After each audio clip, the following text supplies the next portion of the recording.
Some people will tell you, well, gold is very close to its all-time high, so of course it's not going to explode any higher than that. But in reality, there are a lot of things that are happening in the world today that have people perplexed as to why we're not seeing gold over $3,000 an ounce now. I'm going to talk about the reasons, really the only reason why, as we explore.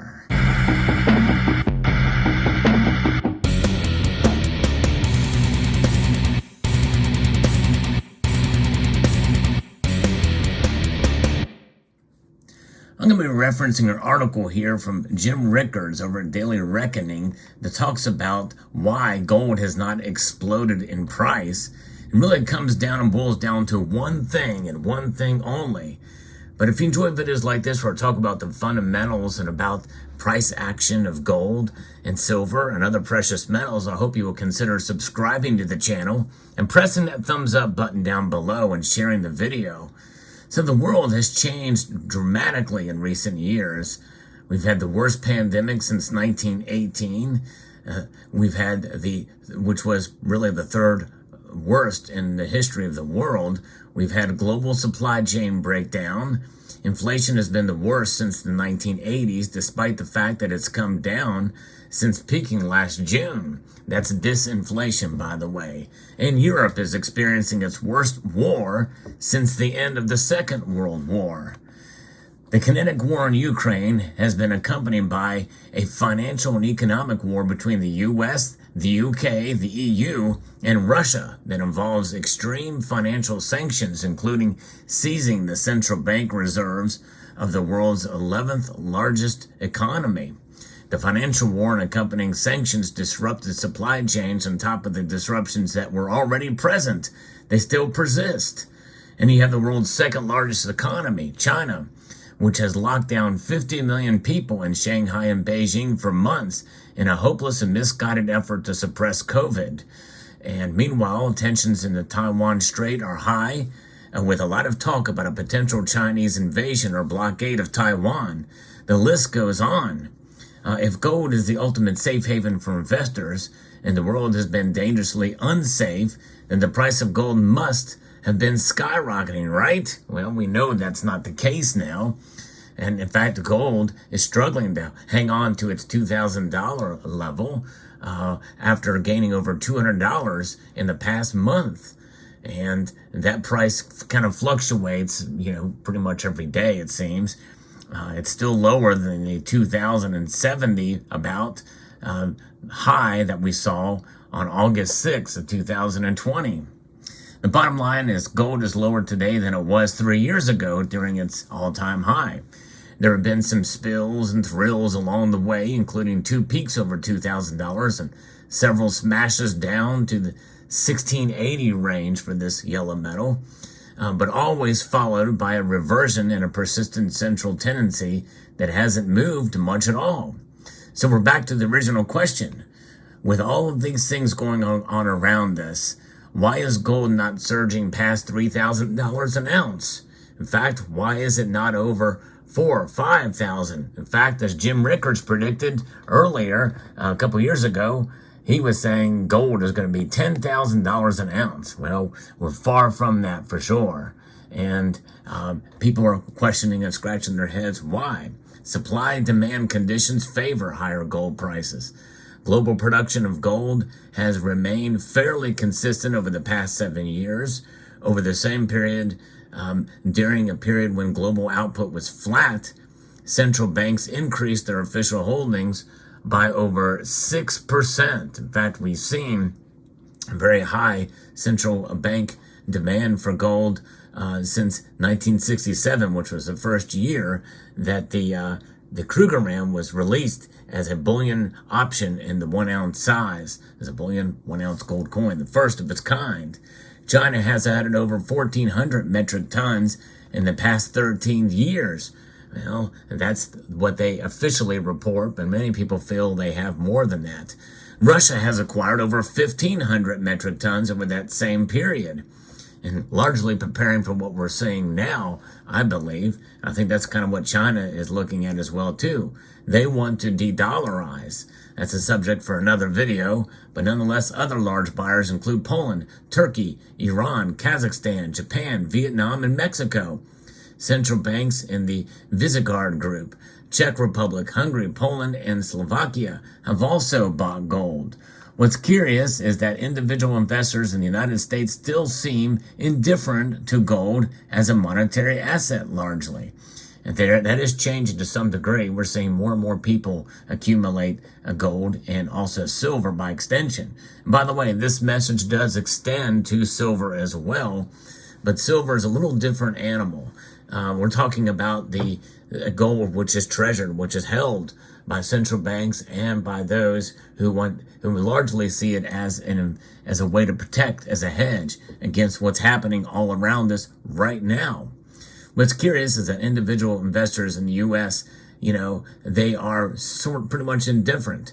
Central banks are the most knowledgeable about the real condition of the global monetary system. And that's why I've always said to do what central bankers do. Hold on to gold, because be your own central bank. That's really the message that should resonate with you, no matter what the price is for gold. If central banks are buying all the gold they can with hard currency, that's dollars and euros, it's not clear what retail investors are waiting for. Well, I know what they're waiting for. They don't see the bigger picture with gold, and they're looking at it and focusing on price. And price is important for sure. Spot price matters, that's for sure. Yes, indeed it does when you're purchasing it. But over the long run, gold has done what it has done for thousands of years. It has provided a store of value as against economic insanity. And many people think that we are at the beginning of economic insanity right now. We're certainly in the middle of economic uncertainty. So that is something that's going to be a continuum for quite a while. So people would be wise to consider gold in their portfolio. But nonetheless, central bank holdings are only about 17.5% of the total above ground stock. And there is more demand from bullion investors and for jewelry. And still, central banks are arguably the most knowledgeable market participants, and their steadily increases in gold holdings is meaningful and something to note and to emulate, I think. Interest rates also play a supporting role.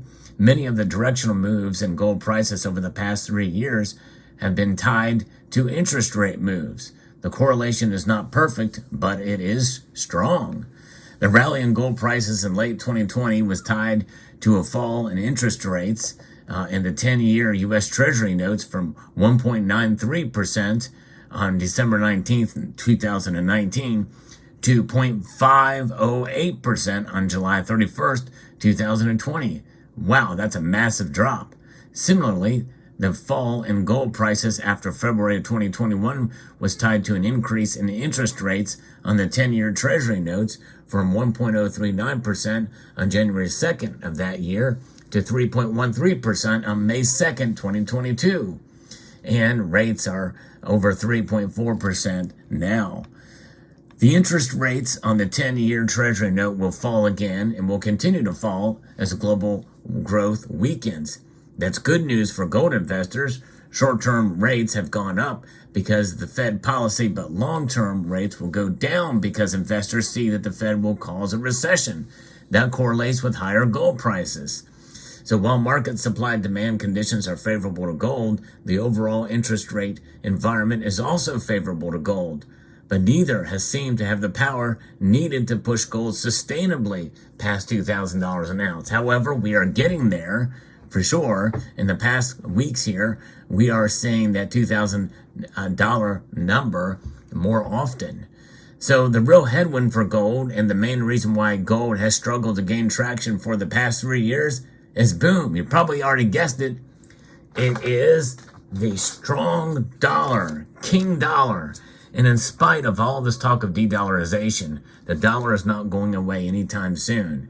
There is a think of it as an annoying fly or like a paper cut, death by 1,000 paper cuts. Well, right now, the dollar, which by the way is not made of paper, it's made of cotton fiber linen, but that note, this thing here is very sharp edges, and it's slicing into, its value is being sliced into by all this paper.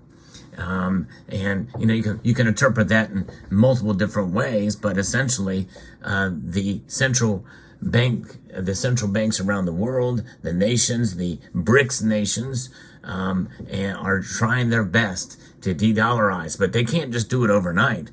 They are too dependent on the dollar, so they're chipping away on it gradually, and that is where we are at. So therefore, the dollar's strength remains supreme compared to all other currencies out there.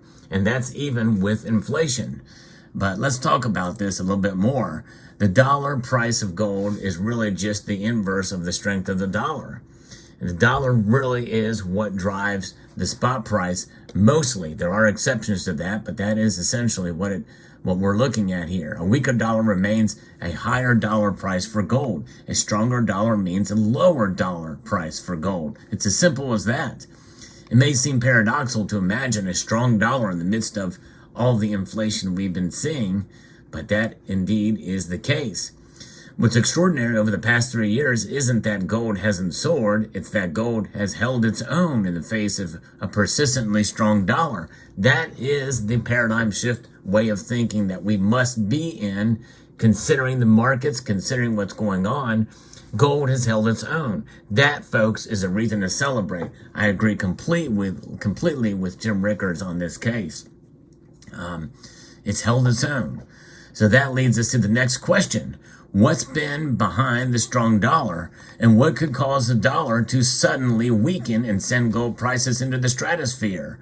It's driven by demand for dollar-denominated collateral, mostly UST bills, treasury bills, needed as collateral to support leverage on bank balance sheet and in hedge fund derivative positions. The high-quality collateral has been in short supply. As banks scramble for scarce collateral, they need dollars to pay for the treasury bills. That fuels dollar demand. The scramble for collateral also speaks to fears of a banking crisis in the wake of Silicon Valley Bank's collapse, weaker economic growth, fears of default, decreasing creditworthiness in borrowers, and fears of a global liquidity crisis. We're not there yet, but we're getting close, with no relief in sight. So that is the backdrop of where we are at.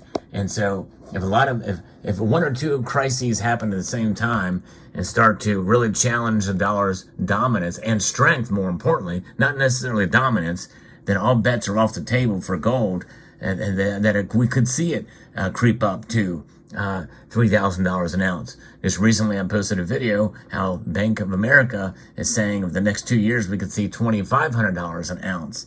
And that is a real prediction that could happen.